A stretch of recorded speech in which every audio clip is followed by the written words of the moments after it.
Let's hear from Deepika de Silva, Chief Science Officer at BioFire. Thanks, everyone. Can you hear me? It's good? So I am the Chief Scientific Officer at a biotech company here in Utah in Research Park, and I'm a molecular biologist by training, so I guess I represent a very specific kind of woman in this group. But I think it's interesting because our industry science is very heavily represented by men, and we are a company that has a lot of female diversity, and I thought maybe it might be interesting to talk about that. I'm a scientist and I love data.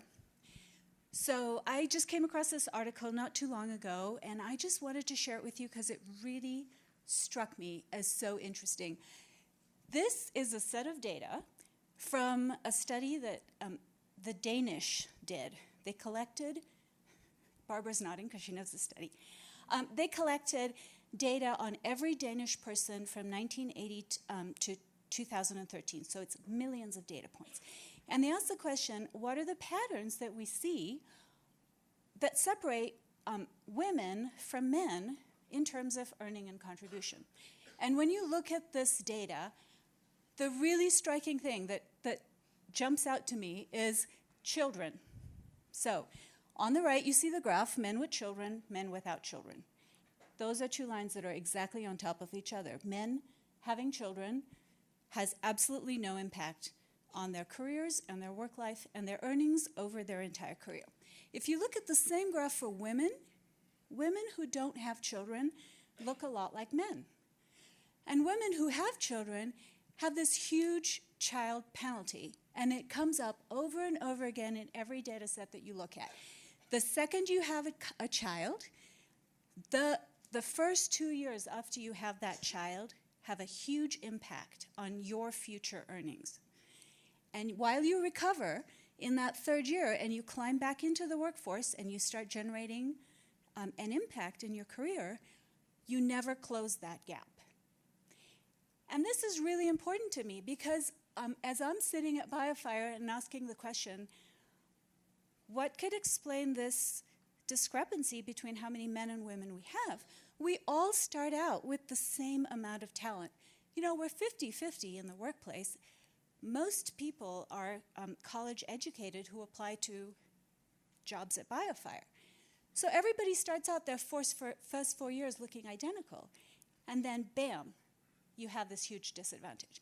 And they asked a couple more questions. I said, does it have to do with education? You know, are women who are more educated better off in this situation? And that top graph on the left says no. Because the top is women in the top quartile of education, and on the bottom are women in the bottom quartile. It doesn't matter what your education is. It doesn't matter what you have to offer. It's just that it's really hard to juggle having a family and having those responsibilities and having a full-time career and making contributions at the same level. And I think if you're an employer, what you need to know is those 2 years are a critical time for you to retain talent. If you're looking at retaining the talent that you've invested in and that you've mentored and that you're identified as your future leaders, watch out for those 2 years. Because, like Jeff said, if you have flexible maternity and paternity benefits, if you've got flexible workplace rules, this is a huge opportunity for your company to hold on to those talented women and not lose that advantage. And if you can hold on to those women, they're going to contribute at the exact same level as a talented man.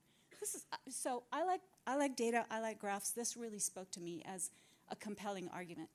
And in this Danish study, when they looked at the wage gap, you know, from 1980 to 2012, the gray section shows the tremendous amount of work that they've done, but I think this is reflective globally of what we've been able to do with wages.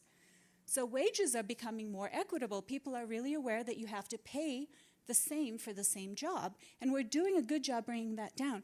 But this child-related gender inequality has persisted and is consistent, and that's a real place where we can look and we can be aware, and just that awareness could have a huge impact.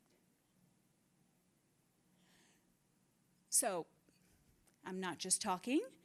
We actually walk the walk, as Pat said. At BioFire, we have our senior leadership is 50% women, and it's in all areas. So our chief financial officer is a woman. Our chief commercial officer is a woman. Our senior vice president of our regulated products that deals with the FDA and all of those types of organizations is a woman. I'm the chief scientific officer, and we have men. So we're 50-50, and it works really well. I think we're going to talk a lot about this, and I hope we'll have questions about this, but these are the things that have worked for us at BioFire. I think there is a huge amount of value to leading by example. When young women in our organization see the chief scientific officer and the chief commercial officer are women, it gives them a sense of trust that that's a position that they can be in one day. And that is priceless. I think our senior leadership models behaviors that say men and women work really well together. They see us in meetings, they see us talking, they see us communicating, and that modeling behavior is really, really important. I think all of us get resumes filled with talented people, so talent is not the problem. Mentoring and supporting people is absolutely critical. But if you're a company that can afford to offer attractive maternity and paternity benefits, you should definitely do that. You will see the benefits from not losing people in those first 2 critical years.